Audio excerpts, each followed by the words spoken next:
Trade ইউনিয়নৰ দেশজোৰা ধৰ্মঘটৰ প্ৰতিহতকৈ শ্ৰমিক সংগঠনৰ ভাৰত বন্ধৰ আহ্বান জনোৱাৰ পৰিপ্ৰেক্ষিতত ভাৰতত বিভিন্ন ঠাইৰ লগতে মালিগাঁওস্থিত INF ৰেলৱে হেডকোৱাৰ্টাৰো ধৰ্ণা কাৰ্যসূচী পালন কৰে। ৰেলৱে কৰ্মচাৰীসকলে তেওঁলোকৰ বহুতো সমস্যাক লৈ ধৰ্মঘট কাৰ্যসূচী পালন কৰা পৰিলক্ষিত হয়। বিশেষকৈ নতুন পেঞ্চন নীতি তথা তেওঁলোকৰ ব্যক্তিগত কাৰণক লৈ ধৰ্ণা কাৰ্যসূচী ৰূপায়ণ কৰে। কৰ্মচাৰীসকলে বিভিন্ন দাবী সম্বলিত প্লে কাৰ্ড হাতত লৈ হাই হাই ধ্বনিৰে ৰেলৱে মুখ্য কাৰ্যালয় চৌহদ কঁপাই তোলে। বিশ্বজিৎ বৰ্মনৰ ৰিপৰ্ট, অৰুণোদয় অসম।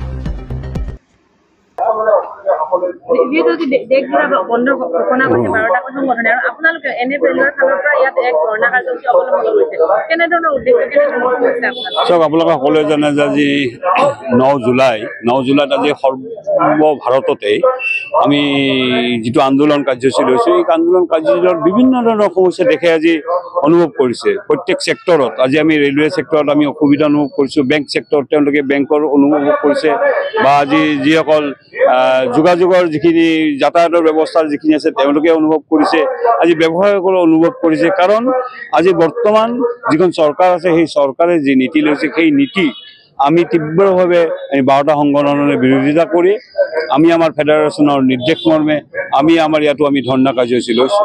ৰেলত আপোনালোকে জানে যে ইয়াত পেঞ্চন নীতি আছিল, কিন্তু 2004 বৰ্ষৰ পিছত পেঞ্চন নীতিটো তেওঁলোকে NPS-লৈ নিছে আৰু সেইটো এতিয়া UPS-লৈ নিছে। আৰু এই বস্তুটোৱে আজি চৰকাৰ কৰ্মচাৰীসকলক এটা অন্ধকাৰ দিশলৈ গৈছে বুলি আমি অনুভৱ কৰিছোঁ। আমি বিচাৰোঁ পুৰণা পেঞ্চন নীতি বাহাল থাকক আৰু সেই পুৰণা পেঞ্চন নীতিয়ে একোজন কৰ্মচাৰীৰ ভৱিষ্যত যাতে সুৰক্ষিত হয় সেই কথাটো কৈছে। আজি আপুনি দেখিছে যে কাৰ্টেলমেণ্ট কৰা হৈছে, সংকুচিত কৰি অনা হৈছে পদ। আজি প্ৰাইভেটাইজেশ্যনৰ ওপৰত জোৰ দিয়া হৈছে আৰু প্ৰাইভেটাইজেশ্যনৰ ওপৰত জোৰ দিয়াটো আমি তীব্ৰভাৱে বিৰোধিতা কৰোঁ। ইয়াৰ উপৰিও আজি আমাৰ যিটো আমাৰ ৰেল যিমান আমি চলিছে, আপোনালোকে জানে যে ৰেলৰ সংখ্যা দিনক দিনে বৃদ্ধি পাই আহিছে, কিন্তু কৰ্মচাৰীৰ সংখ্যাও দিনক দিনে তেনেকৈ হ্ৰাস কৰি আনিছে। আজি এক ভয়াৱহ নিবনুৱা সমস্যাৰ দিশে আজি আগবাঢ়িছে। তো এনেকুৱা ধৰণৰ সমস্যাবিলাক আমি আমাৰ সন্মুখত আছে, কাৰণ এই সমস্যাবিলাকৰ সৈতে আমি তাৰমানে সৰ্বভাৰতৰ যিটো আন্দোলন আছে সেই আন্দোলনৰ লগত আমি আমাৰ সমস্যাখিনিক লৈ কিনে আগবাঢ়ি আমি কেন্দ্ৰীয় চৰকাৰৰ ওচৰত আমি দাবী জনাইছোঁ।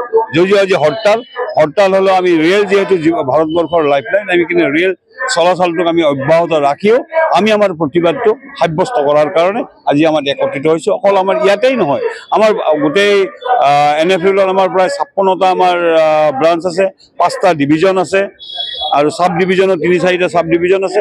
গোটেই চাব ডিভিজন হওক, ডিভিজন হওক, ব্ৰাঞ্চত হওক, প্ৰত্যেক জেগাতেই আজি আমি এই আন্দোলনৰ যোগেদি কেন্দ্ৰীয় চৰকাৰক বাৰ্তা দিব বিচাৰিছোঁ।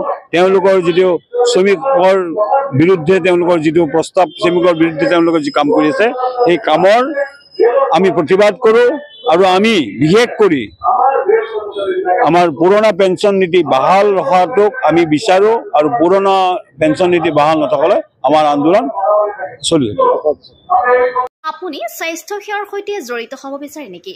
লেবৰেটৰী টেকনিচিয়ান বা অন্য পেৰামেডিকেল টেকনিচিয়ান হিচাপে সন্মানজনক বৃত্তিত নিয়োজিত হ'ব বিচাৰে নেকি? তেনেহ'লে আপুনি যোগাযোগ কৰিব পাৰে ইনষ্টিটিউট অফ এলাইড হেল্থ ছায়েন্সৰ সৈতে। ইনষ্টিটিউট অফ এলাইড হেল্থ ছায়েন্সত diploma in medical laboratory technology, bachelor in medical laboratory technology আদি কোৰ্চত এডমিশ্যনৰ সুবিধা লাভ কৰিব। ইনষ্টিটিউট অফ এলাইড হেল্থ ছায়েন্সত উপলব্ধ সকলোবিলাক কোৰ্চে university recognise course. Institute of allied health ছায়েন্সত এডমিশ্যনৰ বাবে যোগাযোগৰ ঠিকনা তেতেলিয়া LP স্কুলৰ সমীপত, গুৱাহাটী। ফোন নম্বৰ 600006263881 বা 6001089572।